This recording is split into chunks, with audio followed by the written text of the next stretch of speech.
मेजबान बुलेटिन की शुरुआत करते हैं उससे पहले नजर डालेंगे जिले भर की सुर्खियों पर। नीमच सिटी थाना अंतर्गत आने वाले जेतपुरा फंटे के पास इंदौर नसीराबाद हाईवे पर सुबह एक दर्दनाक हादसा हो गया, जिसमें घटनास्थल पर ही पति पत्नी की कार की टक्कर से मौत हो गई। इस दुर्घटना की जानकारी देते हुए नीमच सिटी थाने में पदस्थ एएसआई कन्हैयालाल सोलंकी ने जानकारी दी और बताया कि इंदौर की तरफ से आ रही एक कार जिसका नंबर MH15EJ7861 जो कि रावतखेड़ा फंटे के यहाँ कनक ढाबे के पास मनासा से आ रहे मोटरसाइकिल सवार विजय पिता रामेश्वर उम्र 40 वर्ष, जाति तेली और निर्मला पति विजय उम्र 35 वर्ष, निवासी मनासा धोबी गली के रहने वाले दंपति को कार ने टक्कर मार दी, जिससे घटनास्थल पर ही पति पत्नी की मौत हो गई और दंपति की पुत्री पलक पिता विजय तेली उम्र 17 वर्ष इस दुर्घटना में घायल हो गई, जो कि अभी नीमच जिला अस्पताल में उपचाररत है। तो भैया मनासा से रावणडुंडी जा रहा था मेरा छोटा भाई, क्या नाम है? विजय राठौर। उसके पीछे लाड़ी बैठी थी, एक बच्ची थी उनकी छोटी वाली, दोनों जा रहे थे तो गाड़ी धीरे थी उनकी, उधर से इनोवा स्पीड से आ रही थी, वो दारू पानी पी रहे थे, बाटलें पड़ी उनकी गाड़ी में, हाँ बहुत स्पीड से आ रहे थे। इसने देखा दोनों साइड कुछ भी नहीं है, फिर निकला तो गाड़ी स्पीड से आके साइड से टक्कर लगाई, इसने इतनी ज़ोर से फेंका गए दोनों जो पूछो मत। तो सीट कहाँ का घटनाक्रम कहाँ का ये अपना रावत फंटा गया। घटना में कौन एक्सपायर हुए? विजय राठौर और निर्मला राठौर दोनों। और बालिका गंभीर हालत में उदयपुर रेफर की। क्या नाम है उसका? पलक। आप क्या लगते हैं? छोटा भाई, बड़ा भाई है। आज सुबह करीब 9 बजे चौथखेड़ा फंटा पे एक बहुत ही दुखद घटना घटित हुई है। मनासा के रहने वाले विजय राठौर, निर्मला राठौर और उनकी 15 वर्षीय बच्ची मोटरसाइकिल से नीमच आ रहे थे और जैसे ही ये चौथखेड़ा फंटे का क्रॉस करने लगे, एक मंदसौर की तरफ से एक इनोवा गाड़ी बहुत तेज़ी और लापरवाही से गाड़ी चलाते हुए लाए और इनको टक्कर मार दी से दोनों जने घायल होकर वहीं उनकी स्पॉट पे डेथ हो गई। बच्ची को FRV और हमारी PCR वैन अस्पताल लाई है, जहाँ पर उसकी हालत गंभीर बनी हुई है। इस संबंध में संबंधित धाराओं में प्रकरण पंजीबद्ध कर लिया गया है। इनोवा और इनोवा चालक को पकड़ लिया गया है। शहर में चुनाव के पहले से ही बंगला बगीचा को लेकर खासा आक्रोश बंगला बगीचा वासियों में देखने को मिल रहा है, तो बंगला बगीचा संघर्ष समिति भी इस मैदान में कूद पड़ी है और चुनाव का बाइकआउट कर रही है। इसी बीच विधायक नीमच दिलीप सिंह परिहार का भी इस तरफ से बयान आया है, जिसमें उन्होंने कहा है कि बंगला बगीचा की समस्या का निराकरण भाजपा ने कर दिया है, कांग्रेस ने इसे दूध देती गाय समझा है, जिसमें नेताओं के बल पर अधिकारी आए और दिन दोष देकर तोड़ने फोड़ने की कार्रवाई का डर दिखाकर अवैध पैसा वसूलते रहे, कोई जन सुविधाएं नहीं होती थी। बंगला बगीचा समस्या में अगर किसी रहवासी को समस्या है तो वह नगर पालिका या कलेक्टर को आवेदन दे, किसी के बहकावे में ना आए। हमें मालूम पड़ा है कि कुछ लोग बंगला बगीचा समस्या समाधान के नाम पर पैसा इकट्ठा कर रहे हैं, जिसकी हम विधिवत जांच करवाएंगे। मामला मध्य प्रदेश कैबिनेट के संज्ञान में होकर मसौदा तैयार होकर पास हो चुका है। इसमें किसी को कोई पैसा देने की ज़रूरत नहीं है। दलाल किस्म के लोगों से दूर रहे, समस्या का 90% से अधिक हल निकल चुका है। सभी रहवासियों को लोन मिल रहे हैं, निर्माण हो रहे हैं, बिजली सड़क पानी जैसी मूलभूत सुविधाएं उपलब्ध हो रही है, तो वह मुझसे आकर मिले और आपकी पूरी मदद की जाएगी। निवासी में वो आवेदन दे।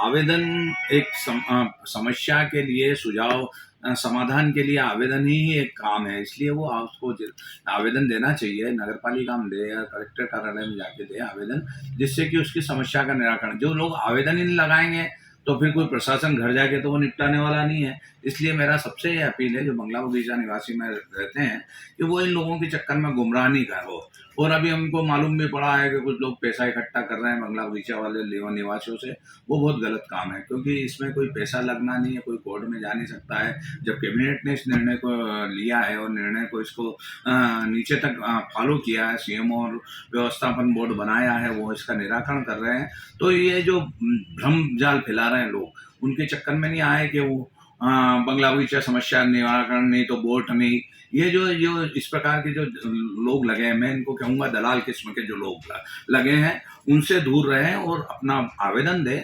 हम अगर कोई समस्या आती है तो हम जनप्रतिनिधि के पास आए, कलेक्टर के पास जाए, प्रभारी मंत्री से बात करें, उस समस्या का निराकरण करेंगे और उनका विस्थापन बोर्ड में उनका आवेदन लगेगा तो निराकरण कराएंगे और वो उनको अधिकार देंगे कि हम उनको उनकी ज़मीन पे वो मकान बना सकेंगे, नक्शा पास करवाए, लोन ले और अपना आशियाना बनाए। वैसे भी कब तक ये निराकरण निकल जाएगा समस्या का? नहीं, समस्या का निराकरण तो निकल गया है, जो पूछ अटकी हुई है उसका भी हमने मुख्यमंत्री जी को विधायक होने के नाते समय समय पर मैं अवगत भी कराता रहा हूँ और मुख्यमंत्री बहुत संवेदनशील है। पूर्व में भी उन्होंने इस समस्या का निराकरण किया था और आज भी वही करेंगे। कांग्रेस ने इस समस्या को उलझा के रखा है। 50 साल तक कांग्रेस ने राज किया, बंगला बगीचा समस्या को दूध देती गाय समझा और उनके मकान तोड़ देते थे, उनको दोष देते थे, उनसे अधिकारी जाके पैसा छूटता था, या जनप्रतिनिधि उनको ये करता था। तो जब से भारतीय जनता पार्टी की सरकार आई है, हमने उसको बड़े गंभीरता से लिया है और इस समस्या को हमने निपटाना है और मैं विश्वास दिलाता हूं जनता को कि बचा हुआ भी है, हमारे मुख्यमंत्री संवेदन है, उसको समस्या का निराकरण करेगा। जितने लोग उसमें निवास रहते हैं उनको आवेदन जरूर करना चाहिए, किसी के बहकावे में नहीं आना चाहिए। पैगंबर इस्लाम के खिलाफ भाजपा नेत्री नुपुर शर्मा द्वारा की गई अशालीन टिप्पणी के प्रति नाराजगी जाहिर करते हुए बीते कल मुस्लिम समाज के करीब 40 से 50 युवकों ने फव्वारा चौक से शोरूम चौराहे तक रैली निकाली। रैली को पहले कैंट थाने के सामने कैंट थाना प्रभारी राजेंद्र नरवरिया ने रोका और समझाया कि फिलहाल चुनाव के मद्देनजर धारा 144 लागू है, बिना अनुमति के इस तरह के रैली नहीं निकाली जा सकती। लेकिन युवक नहीं माने और रैली को लेकर आगे बढ़ गए, जिस पर जिला पुलिस अधीक्षक सूरज कुमार वर्मा के निर्देश पर नगर पुलिस अधीक्षक राकेश मोहन शुक्ल मौके पर पहुंचे और एक बार फिर समझाने का प्रयास किया। उसके बाद भी युवक नहीं माने और 14 युवकों के खिलाफ आचार संहिता उल्लंघन और संपत्ति विरूपण करने की धाराओं में मामला दर्ज कर गिरफ्तार किया गया।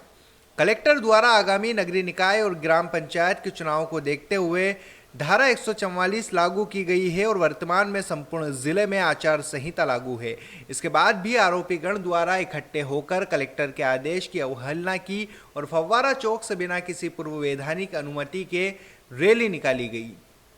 थाना नीमच कैंट द्वारा कार्रवाई करते हुए कुल 14 नामजद आरोपीगण और अन्य 20-25 अज्ञात आरोपियों के विरुद्ध धारा 188 के तहत मामला दर्ज किया गया है। गिरफ्तार आरोपियों में इमरान उर्फ बंटी पिता अब्दुल अजीज कुरैशी उम्र 32 वर्ष निवासी मूलचंद मार्ग, यूनुस पिता उम्र दराज पठान उम्र 36 वर्ष निवासी नाका नंबर 4 बघाना, मोहम्मद शोएब पिता जाकिर हुसैन उम्र 23 वर्ष निवासी बंगला नंबर 4 नीमच, मोहम्मद समीर पिता शाकिर उम्र 21 वर्ष निवासी नाका नंबर 4 बघाना नीमच, मोहम्मद साजिद पिता अब्दुल हमीद उम्र 20 वर्ष निवासी बगीचा नंबर 4, मोहम्मद समीर पिता मोहम्मद जाहिद उम्र 22 वर्ष निवासी बगीचा नंबर 4, मोहम्मद अयान पिता शेर मोहम्मद उम्र 18 वर्ष निवासी बगीचा नंबर 10, शोएब पिता कल्लू उम्र 22 वर्ष निवासी बगीचा नंबर 4, खालिद पिता जहांगीर हुसैन उम्र 22 वर्ष निवासी नीमच सिटी, मोहम्मद शादाब पिता मुबशिर अली उम्र 19 वर्ष निवासी बगीचा नंबर 4 नीमच और 3 नाबालिगों को हिरासत में लिया गया है। कल करीब दोपहर में 2 बजे इमरान सोनी जो SDPI का अध्यक्ष है, उसने SDM मैडम से भेंट करके एक ज्ञापन की अनुमति मांगी थी।